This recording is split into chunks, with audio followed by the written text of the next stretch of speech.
Okay, start na ko. So, good day, everyone. I am Briar Rose Liamboy, the group facilitator for today's discussion. So, our discussion will cover pediatric nursing, including growth and development, assessment, safety, immunization, and care of children with common medical and surgical conditions. So, we will present each topic with definitions, examples, and nursing responsibility. So let's start with the psychosexual development by Simon Freud that will be discussed by Lovely Jules D. Asino. Good day, everyone. I am Lovely Josie D. Asilo here to discuss the first topic, which is the psychosexual development by Sigmund Freud. So, Freud's theory focuses on how personality develops through childhood and the influence of sexual energy or libido on behavior. He believed that unresolved conflicts in any stage can affect adult behavior. So, we have five stages. First is the oral stage, age 0 to 1 year old, pleasure from mouth by sucking or biting. And examples of this is where babies enjoys breastfeeding or putting objects into their mouths. Second stage is the anal stage, age 1 to 3 years old, pleasure from controlling bladder or bowels. This is where toilet training occurs, and a child may become messy or overly orderly if conflict arise. So for the third stage, phallic stage, age 3 to 6 years old, focuses on their genitals. And this is where the Oedipus or Electra complex happens. Examples of this is when children or a child shows attachment to opposite sex parent. So for the fourth stage, latency stage, age 6 to 12 years old, sexual impulses lay dormant and focus on school and friendship. Examples includes a child develops hobbies and social skills. So for the last stage is genital stage, age 12 years old and above. Sexual maturity happens as long as relationship with others. Examples of this is where a teen develops romantic interest with the opposite gender. So for the second topic is the psychosocial development by Eric Erikson. So Erikson focused on social and emotional development through 8 stages across the lifespan. Each stage has a crisis to resolve. So for the first stage, age 0 to 1 year old, trust versus mistrust. Infants learn to trust caregivers to meet their basic needs. So for the stage 2, age 1 to 3 years old, autonomy versus shame and doubt. This is where toddlers develop a sense of personal control and independence. So for the stage 3, age 3 to 6 years old, initiative versus guilt. Children assert control through directing play and social interactions. So for the fourth stage, age 6 to 12 years old, industry versus inferiority. This is where children develop a sense of pride in accomplishments and abilities. Stage 5, age 12 to 18 years old, identity versus role confusion. This is where teens explore personal identity and a sense of self. Stage 6, age 18 to 40 years old, intimacy versus isolation. This is where young adults form intimate, loving relationships with each others. Stage 7, age 40 to 65 years old, generativity versus stagnation. This is where adults create or nurture things that will outlast them, contributing to the society. And for the last stage, age 65 and above, ego integrity versus despair. This is where seniors reflect on life and either feel a sense of fulfillment or regret. So that's all. So the next will be discussed by Glory V. Alba. Next, we have the cognitive theory by Jean Piaget, which explains how children think, learn, and understand the world. So develop occurs in stages based on age and cognitive ability. So first is we have the sensory motor, which ages 0 to 12 years, which is learning is through senses and actions. So for example, here is a baby is shaking a rattle to hear the sound. So next stage is with the pre-operational. So it is from 2 to 7 years old. So it is about symbolic thinking, imagination, and egocentrism. So for example, here the child uses a stick as a sword in a play. So next would be the concrete operational, which is from 7 to 11 years old. So this is about logical thinking, about concrete objects. So for example, here they start to understand that 3 plus 2 is 5. So the last would be the formal operational, which it starts from the age 12. So this primarily focus about abstract reasoning and hypothetical thinking. So for example, here is a teen solves what if problems logically. So next theory is about the interpersonal development theory by Harry Stack Sullivan, which this explains that personality and behavior develops through relationships and social interactions. So he believes that mental health is strongly influenced by how people relate to other across different stages of life. So first is for the infancy, 0 to 18 months, their needs must be met by the caregivers to have the sense of security. Next would be childhood from 18 months to 6 years, which they learns about language and social behaviors, which they primarily seeks approval. Next would be the juvenile, which is from 6 to 9 years old, which they form here the friendships and learn for cooperation and competition. Next is the pre-adolescent stage from age 9 to 12 years, which they develop close friends and learns about intimacy and trust. Next would be early adolescence from 12 years old to 14, which they experience emotional changes. Interest in opposite sex begins in this stage. And lastly is the adolescent stage, which is from 14 to 21 years old, which they develops the identity, independence, and mature relationships. Next theory would be moral development theory by Lawrence Goldberg, which this explains about moral reasoning, how they decide what is right or wrong as they grow up.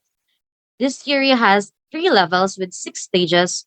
So, first level here is the pre-conventional level, which for the stage one, it is about obedience and punishment, which they primarily seeks about right behavior to avoid punishment. So, stage two is about self-interest, which they have here the right behavior, which brings personal benefits or fair exchange.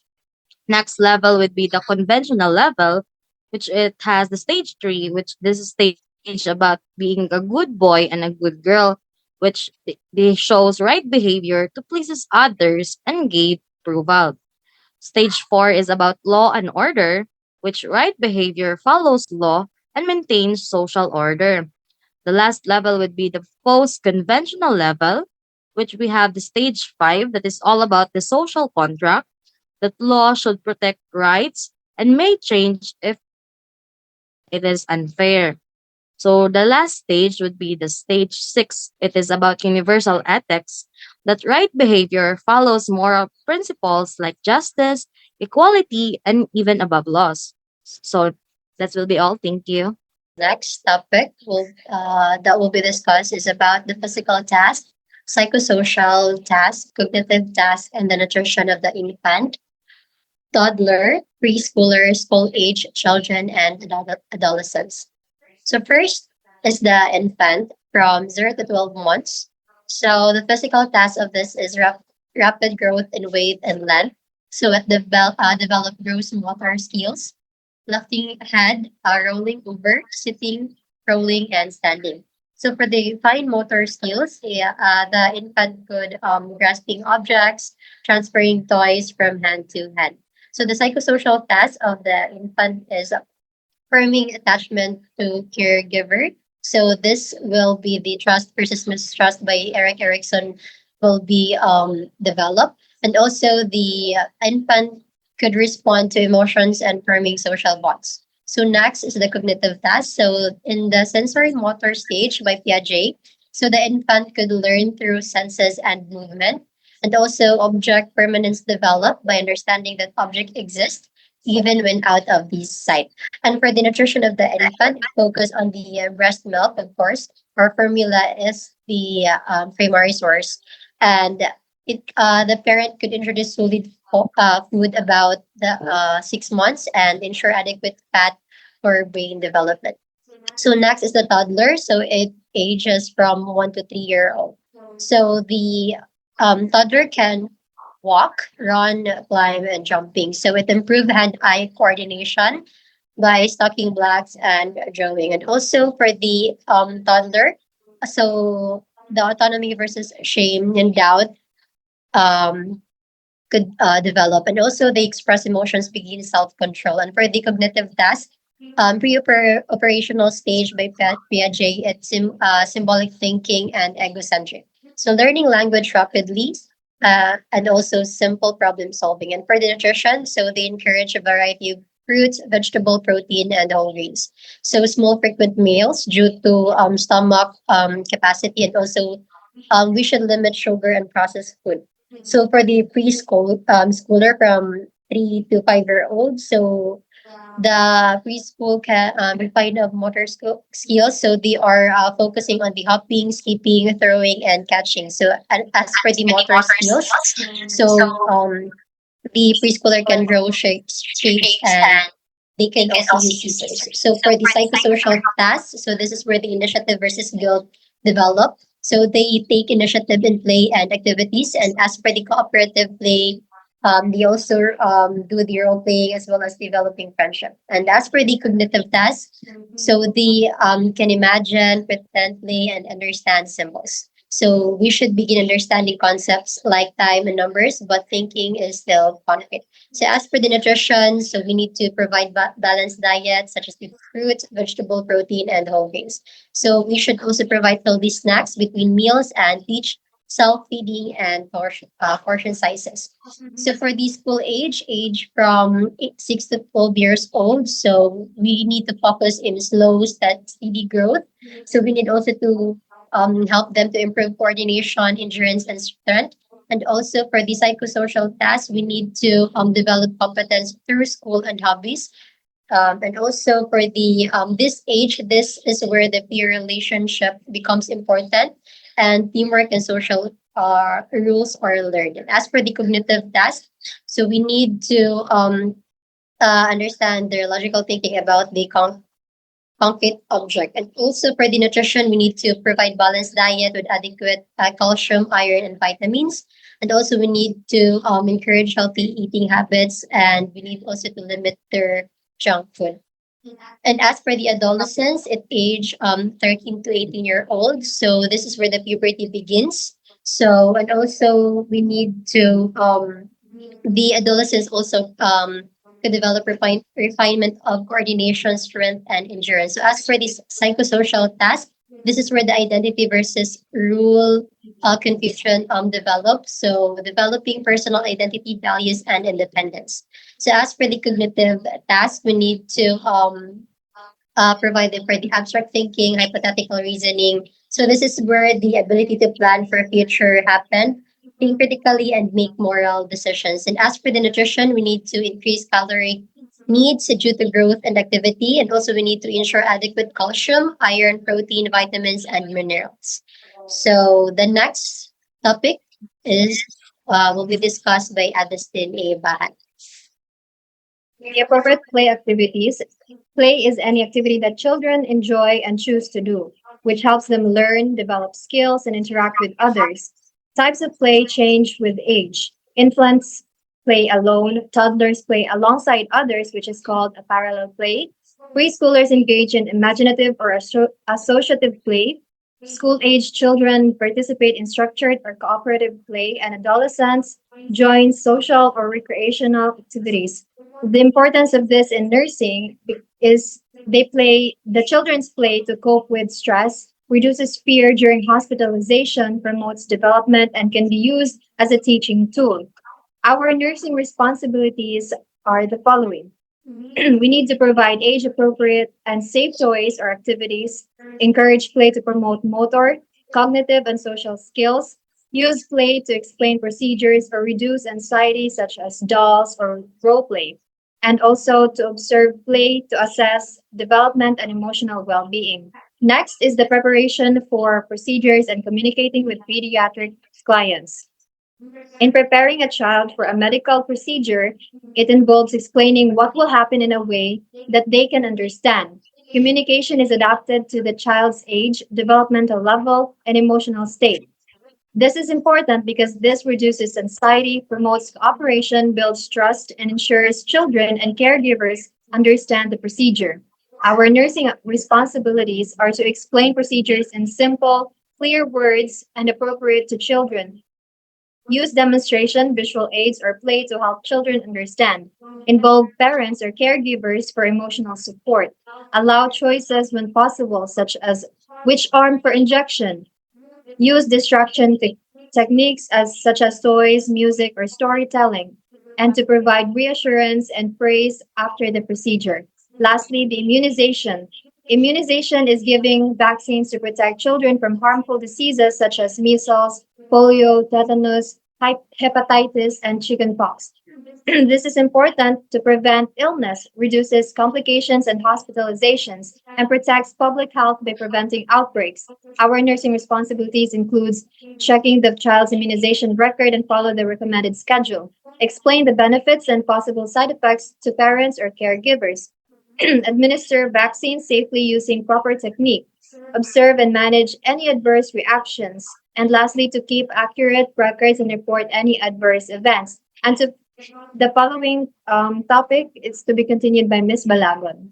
Next is the injury prevention and safety issues. Injury prevention includes strategies to protect children from accidents or harm at home, school, or during play. Common risks include falls, burns, poisoning, drowning, traffic accidents, and sports injuries. Importance in nursing: it is to prevent injuries, reducing hospital visits, long term disability, and death. Teaching safety is an essential part of pediatric care. For the nursing responsibilities, we're going to identify hazards in the child's environment and advise caregivers on safety measures. Teach parents to use safety devices such as car seats, helmets, and child-proof locks. Provide age-appropriate guidance on accident prevention such as water safety, playground safety. Then we're going to educate adolescents about safe behaviors, substance abuse, and safe driving. We're going to encourage supervision appropriate to the child's age and development. For the assessment of pediatric clients, pediatric assessment is the careful evaluation of a child's physical health, growth, development, cognitive abilities, psychosocial status, and overall well being. Assessment is adapted to the child's age and developmental level. For the importance in nursing, it detects health problems early, tracks growth and development, identifies delays or abnormalities, and guides individualized care planning. For the nursing responsibilities, we're going to observe the child's general appearance, behavior, and interactions. We're going to measure vital signs, the height, weight, head circumference, and BMI. We're going to assess for the physical health through head to toe examination, evaluate developmental milestones, cognitive skills, and psychosocial well being. We're also going to assess for the pain using age appropriate tools such as the FLAC, the PACES, and numeric scale. We're going to involve caregivers for accurate history and support. We're also going to document findings and plan care based on the assessment results. Next, for the care of the child with common pediatric conditions, it will be discussed by Cesan Bulalakaw. For the next topic is about care of the child with common pediatric conditions, fluid and gastrointestinal disorders. First, disorder is the dehydration. It is the loss of body fluids and electrolytes causing imbalance that can affect organ function. For the nursing responsibilities, we need to monitor vital signs, the skin turgor, mucous membranes, urine output, administer oral rehydration or IV fluids. And we need to educate the caregivers on early recognition and prevent further fluid loss. For the next disorder is diarrhea. It is a frequent watery stools that can lead to dehydration and electrolyte imbalance. For the nursing responsibilities, we need to monitor hydration, provide oral and IV fluids, maintain hygiene, educate caregivers about diet, hand washing, and infection prevention. Next is constipation. It is a infrequent or hard stools causing discomfort. For the nursing responsibilities, we need to assess the bowel habits, encourage fiber and fluids, administer stool softeners or laxatives, and we need to educate the caregivers on toilet training. For the next is the pain. It is unpleasant sensory and emotional experience caused by injury or procedures. For the nursing responsibilities, we need to assess the pain using age appropriate skills, provide pharmacologic and non pharmacologic interventions. We need to monitor the response and educate the caregivers. For the genetic and neurological disorders, first is the Down syndrome. It is the genetic disorder caused by trisomy 21, characterized by intellectual disability and physical features. For the nursing responsibilities, we need to promote the developmental milestone, monitor cardiac and respiratory health, provide family education and emotional support. For the second is the hydrocephalus. It is the accumulation of cerebrospinal fluid in the brain ventricles causing increased intracranial pressure. For the nursing responsibilities, we need to monitor the head circumference and neurological status, observe for signs of increased ICP, prepare for shunt surgery, and educate caregivers. For the next topic, which is spina bifida, will be reported by Noemi Feboal. Okay, thank you, Sisan. So, as for the spina bifida is a congenital, which is present at birth defect, where the spinal cord does not close properly. This may cause the nerves to be exposed, leading to movement and sensation problems. And as for the nursing responsibilities, we need to prevent infection by keeping the area clean and covered, maintain proper positioning to avoid pressure on the spine, monitor urinary and bowel function, and educate caregivers about daily care and mobility needs. Next is the Reyes syndrome. Reyes syndrome is a rare but serious condition that causes swelling of the brain and liver. It is usually after a viral illness, and it is often linked to aspirin use in children. Our nursing responsibilities is to monitor neurological status, such as the level of consciousness and behavior changes. Next is to monitor liver function, maintain proper hydration, provide supportive care, and educate caregivers to avoid giving aspirin to children. Next is seizures. Seizures are caused by sudden, uncontrolled electrical activity in the brain, leading to convulsions, abnormal movements, or loss of consciousness. Our nursing responsibilities is to ensure patient safety by sideline position and remove sharp objects. Observe and document seizures activity, such as the time, type, and duration. Administer prescribed medications and educate caregivers on seizure management and first aid. And next is the cerebral palsy. Cerebral palsy is a non progressive disorder caused by early brain injury that affects movement, muscle tone, and posture. Our nursing responsibilities is to promote mobility and proper positioning, prevent contractures through exercises and stretching, assist with physical therapy, support proper nutrition, and educate caregivers on long term care and rehabilitation. And lastly is a meningitis. Meningitis is the inflammation of the meninges, which is the protective coverings of the brain and spinal cord, and it is caused by the bacterial or viral infection. Our nursing responsibilities is to monitor neurological status and vital signs, administer antibiotics or antivirals as prescribed, manage fever and pain, and educate caregivers on the importance of vaccination. And that would be all. Thank you.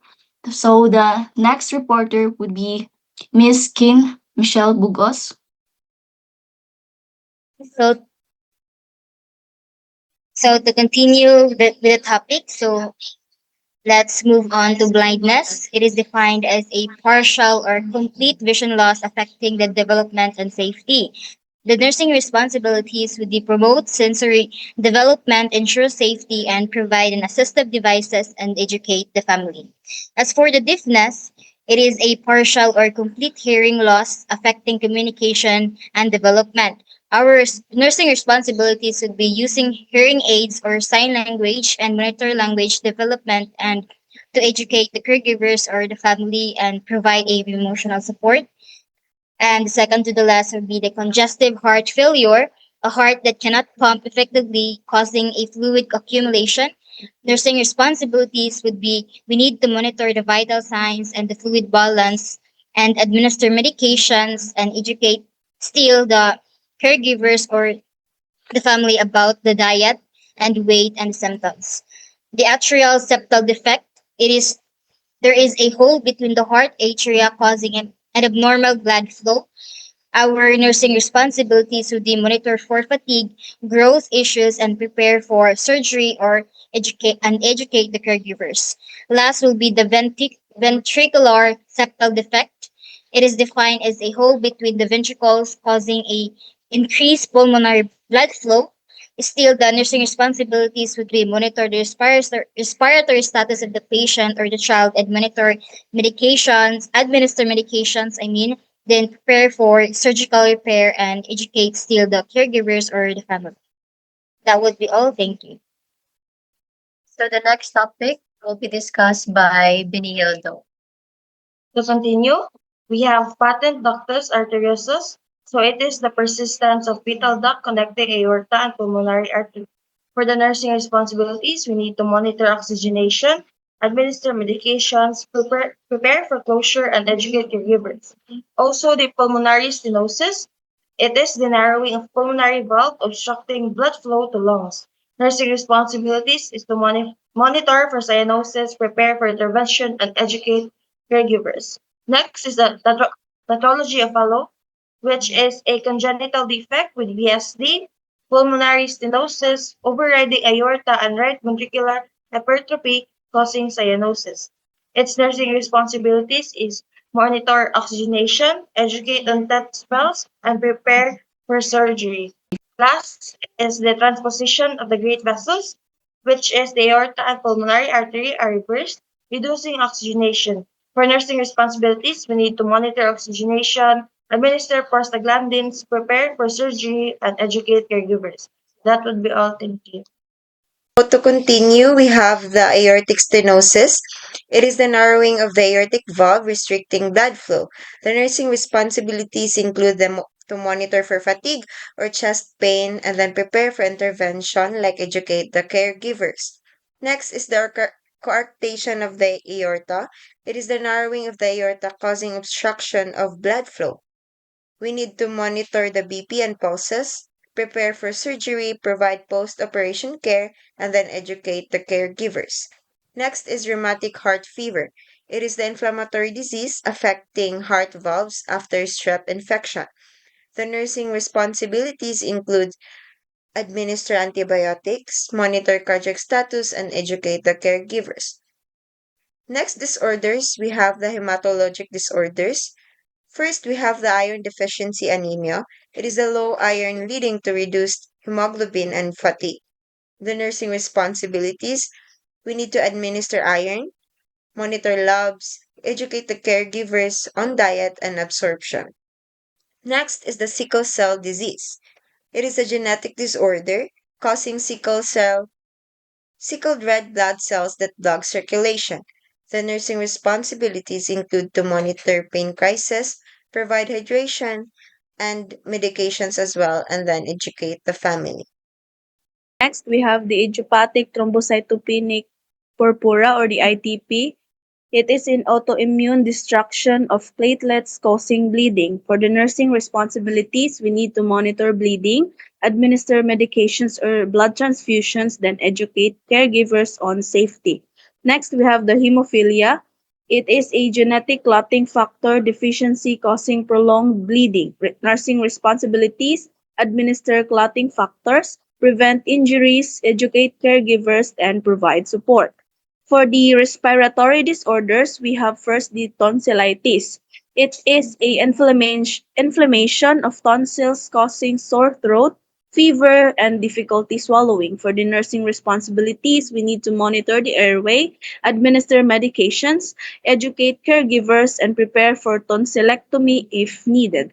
For the croup, we have the viral infection causing inflammation of larynx or trachea with barking cough. For the nursing responsibilities, we have to monitor the airway and oxygenation, administer humidify air, steroids or epinephrine. Then we need to educate the caregivers. For the last, we have the acute epiglottitis. It is a life-threatening bacterial infection causing airway obstruction. For the nursing responsibilities, we need to maintain airway, provide oxygen, administer antibiotics, prepare for intubation, and educate the caregivers.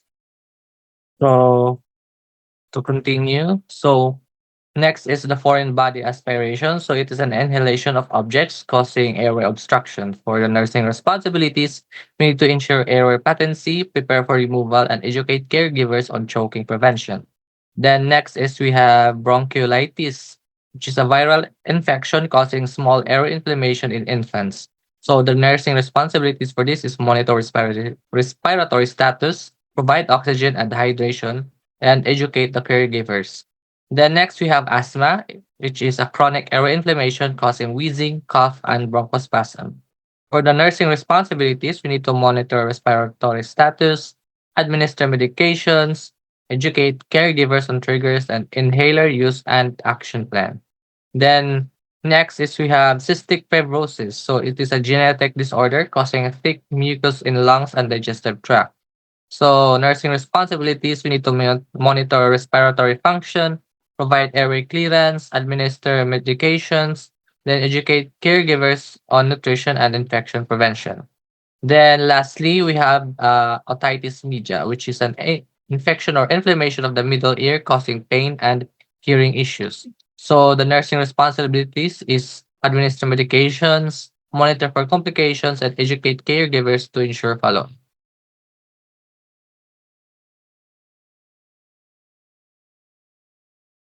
To continue, so next is atrasia or tracheoesophageal fistula. It is a congenital defect where the esophagus ends in a blind pouch or connects abnormally to the trachea, causing swallowing difficulty and aspiration risk. And for the nursing responsibilities, maintain airway, keep infant upright, provide IV fluids, prepare for surgery, educate caregivers on post-op feeding. Next is cleft lip or and palate. It is a congenital split of the upper lip and or palate affecting feeding, speech, and dental development. For nursing responsibilities, assist with feeding, maintain nutrition, prepare for surgery, provide post-op care, and refer for speech therapy and educate caregivers. Next is gastroesophageal reflux disease or GERD.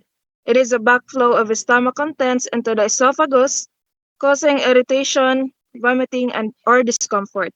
For the nursing responsibilities, position child upright after feeding, and provide small frequent meals, administer medications, monitor growth, and educate caregivers. Next is pyloric stenosis. It is a narrowing of the pylorus causing projectile vomiting in infants.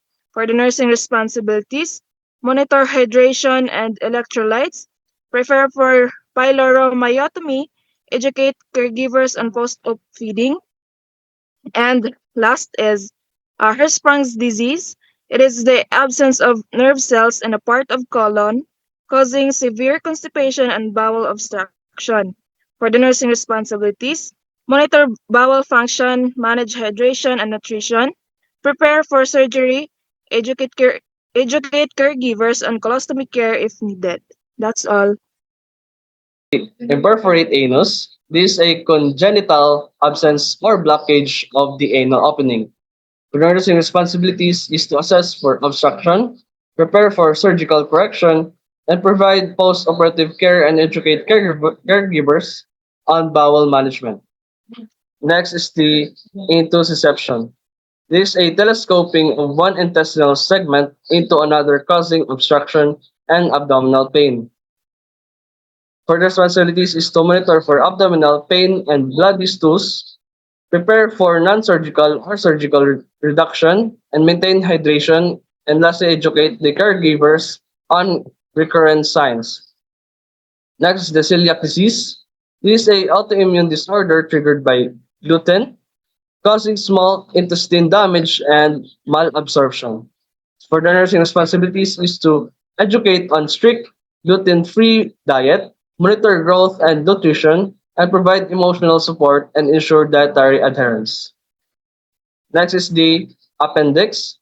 Appendicitis is the inflammation of the appendix causing abdominal pain and fever, often requiring surgery.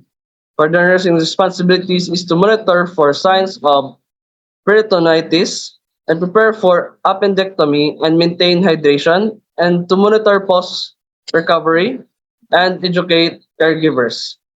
Lastly is the parasitic worms or helminthiasis, And this is a intestinal infection by worms causing GI discomfort and malnutrition. For the nursing responsibilities is to administer antiparasitic medication, maintain hygiene, educate caregivers on hand washing, food safety, and monitor for recurrence. The next topic will be discussed by Harold Donoso. So next is the renal and urinary disorders. First is the glomerulonephritis. It is the inflammation of the glomeruli causing hematuria, proteinuria, and edema. Its nursing responsibilities include monitor urine output and blood pressure, maintain fluid balance, administer medications, educate caregivers on dietary restrictions. Next is the nephrotic syndrome. It is the kidney disorder causing excessive protein loss in urine, edema, and hypoalbuminemia. Its nursing responsibilities include monitor edema and urine protein, administer corticosteroids or diuretics, maintain nutrition, educate caregivers on infection prevention. And next is the hemolytic uremic syndrome. It is the condition causing hemolytic anemia, acute kidney injury, and low platelets, often post-diarrheal infection. Its nursing responsibilities include monitor renal function, hemoglobin, platelets, and maintain hydration provided support care. Educate caregivers. Next is the uniuresis, uniresis, involuntary urination in a child who should have bladder control. Its nursing responsibilities include assess for underlying causes, provide behavioral interventions, educate caregivers on routines, alarms, and positive reinforcement. And for the musculoskeletal disorder, first is the developmental dysplasia of the hip. It is the abnormal hip joint development causing instability or dislocation. Its nursing responsibilities include monitor hip stability, assist with public harness or braces, educate caregivers on positioning and follow-up care. That's all. Thank you. Continuation for the musculoskeletal disorders. The next one is the talipes, or commonly known as clubfoot. It is a congenital deformity of the foot and ankle characterized by inward or outward rotation and abdominal positioning. Our nursing responsibility would be to assist with casting or splinting, monitor skin integrity and circulation, support proper positioning, and educate caregivers on cast care, exercises, and follow-up visits. Next is the osteogenesis imperfecta. It is a genetic disorder marked by fragile bones that fractures easily due to defective collagen formation. Our nursing responsibilities would be to prevent injury through gentle handling, provide a safe environment, manage pain, educate caregivers on fracture prevention and care, and monitor growth and developmental milestones. The next one is the scoliosis, an abnormal lateral curvature of the spine, often identified during adult childhood or adolescence.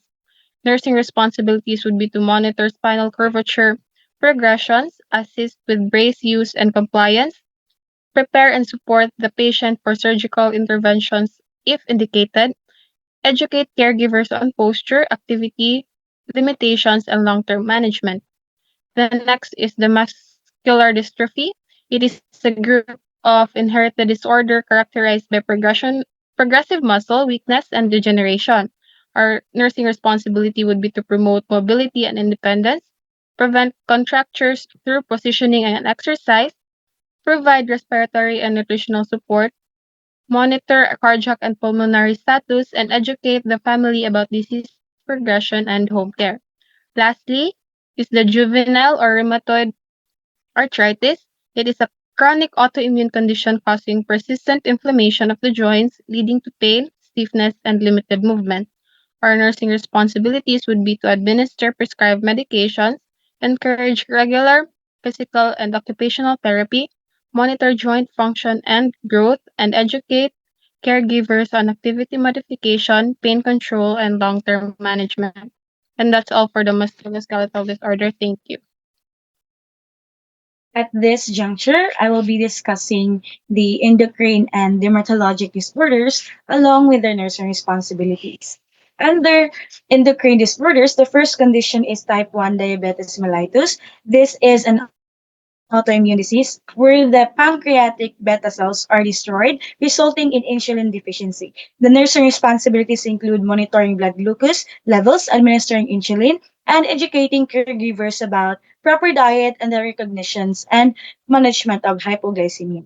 Next is congenital hypothyroidism, a condition where an infant is born with an underactive thyroid gland, which can affect growth and development. Nurses are responsible for administering thyroid hormone, monitoring growth and development, and educating caregivers on medication, adherence, and developmental milestones. Another endocrine disorder is growth hormone deficiency, which occurs when there is an inadequate production of growth hormone, leading to delayed growth. Nursing responsibilities including administering growth hormone therapy, monitoring growth and development, and educating caregivers on the importance of consistent treatment and long-term follow-up.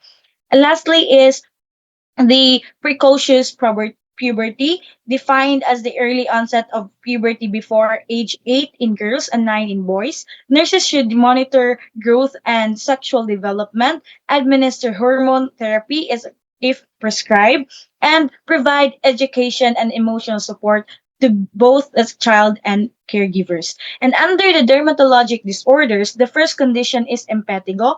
Impetigo is a contagious bacterial skin infection characterized by sores and crusting. The nursing responsibilities including applying prescribed topical or oral antibiotics, maintaining proper hygiene, and educating caregivers on infection control to prevent the spread of infection. The remaining dermatologic disorders will be discussed by Ms. Glory Joy Pigato. Thank you.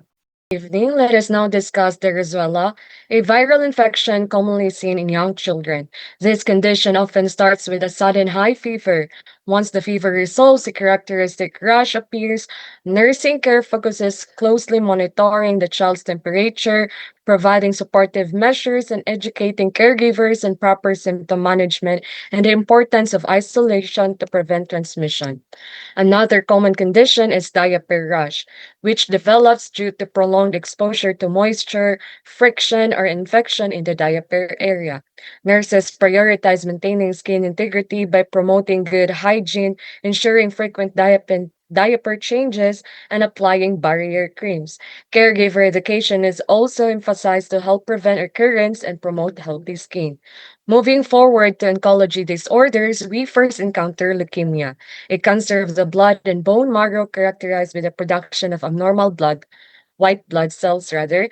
Children with leukemia require careful and continuous nursing care. Nurses administer chemotherapy, monitor laboratory results such as blood counts, implement strict infection control measures, and provide nutritional and emotional support to both the family and the patient. Next are the brain tumors, which involve abnormal growths in the brain that may affect neurological function. Nursing responsibilities include monitoring neurological status, assisting in preparation for surgery or other therapeutic interventions, managing pain, and offering education and emotional support to the family throughout the treatment process. Next will be the Wilms tumor, a malignant kidney tumor typically found in children and often presenting as an abdominal mass. A key nursing precaution is avoiding abdominal palpation to prevent tumor rupture. Nurses also monitor for hypertension, prepare the patient for surgery and chemotherapy, and provide a thorough education to caregivers regarding treatment and home care. And that concludes my part of the discussion. Thank you. For the neuroblastoma, it is a cancer of sympathetic nervous system commonly in adrenal glands. For nursing responsibilities, monitor pain in neurological deficits, administer therapy, provide emotional support, and educate caregivers. Next is the osteogenetic sarcoma. It is the malignant bone tumor causing pain and swelling. For the nursing responsibilities, we have to manage the pain, monitor for complications, provide rehabilitation, and educate caregivers. Next is the Ewing sarcoma. It is the malignant bone or soft tissue tumor causing localized pain and swelling. And for the nursing responsibilities, we have to administer chemotherapy or surgery, monitor for infection, manage pain, and educate caregivers. Now, for the death and dying, it is the end of life process requiring physical, emotional, and spiritual support. For the nursing responsibilities, we have to provide comfort and pain management, support family emotionally, educate on palliative care and bereavement, respect cultural and spiritual beliefs. And lastly, for the child abuse, it is the physical, emotional, or sexual harm or neglect inflicted on a child. For the nursing responsibility, we have to recognize signs of bruises, fear, neglect. So we have to report to authorities, provide emotional support, educate caregivers on child safety, and coordinate with social services. That would be all. Thank you. Okay, thank you guys. That was a very insightful discussion. So this juncture, I will be this asking three students nga mag-answer or mag-share sa ilahang insights and reflections. Okay, so Miss Bahan, what are your thoughts and insights to our discussion? Okay, so na-realize na ako no nga in order to have an effective pediatric nursing, dapat jud naatay patience, empathy niya, dapat kuan pod strong po ang atong pagsabot nga ang child development kay lahi-lahi jud siya depende sa edad sa bata ang ilahang stages lahi-lahi jud ang development niya knowing nga ang normal sa tanang nga age kung makabalo ta sa normal nga kanang mga attributes, mga behavior sa bata is kanang makabalo pud ta kung say difference if naa na sila kanang abnormalities sa ilang behavior.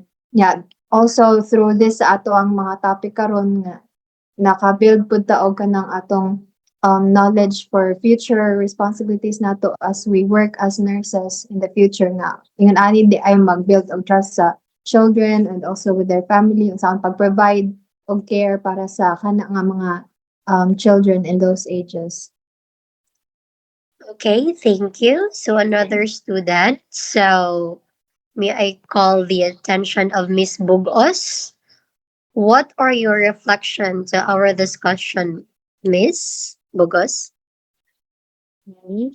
So, for me, all these topics are very important for us, especially student nurses, for us to know in the future, for us to guide as we become in student nurses, that this information would help us or guide us to provide a safe, then developmental appropriate nga mga care to those specific age nga mga children or infants. Then we can also know how to make a holistic care and family-centered care for every child. So we need to also it is also important for us to understand every child development for in order for us to have an effective communication, to have to know how to have a preventive care for them, how to manage every pediatric conditions that would help us or empowers us nurses to promote health and to prevent illnesses and to support every families and to protect every child's health from infancy throughout nga magdako sila. So yes, that would be all. Okay, thank you. So another student, Mr. De La Camara. So what can you say or what are the importance of this discussion in our nursing practice and why we need to have a specific or like knowledge para ma-share nato ang ato ang responsibilities towards other people, especially sa this condition. So what are your thoughts sa atong discussion and why is it important in our nursing practice? For me, this discussion helped me, to understand kung unsa uh, let's understand ang children better. So not only in terms of their health, but like also how they grow, think, and behave at different ages since based on sa mga theories na atong na-discuss. Then also na-realize ko na ako na children are not need to be approached differently depending their need to be approached differently depending sa ilang age kay since kuan man uh, especially when they talking to them and or doing procedures then also it also reminded me how important no ang safety, proper care and guidance for the parents especially kay ang parents man ang naagud sa kilid sa bata. So it's like important na aside na kita ang magkuan i-share nato ang knowledge na unsaon pagkuan sa bata kay aron pod ma keep ang children healthy. Then so overall this discussion really helped me see how important patience, no, understanding and proper care when taking care of children. Okay, thank you for your insights and reflections, everyone. So, again, it is very important for us to understand these things in order for us to provide specific care towards our patients, especially those patients nga nag-undergo og abnormalities. And also, we need to understand this because this is important in our nursing practice. Because as what I've said earlier, it is very essential for us to provide specific care towards these conditions. So I hope nakasabot ra ang uban and wala na ba'y mga pangutana or na pa ba'y other reflection ang uban students? And anyone? So I guess that would be all. Thank you for your participations and have a good night. Bye everyone. Bye. Thank you everyone.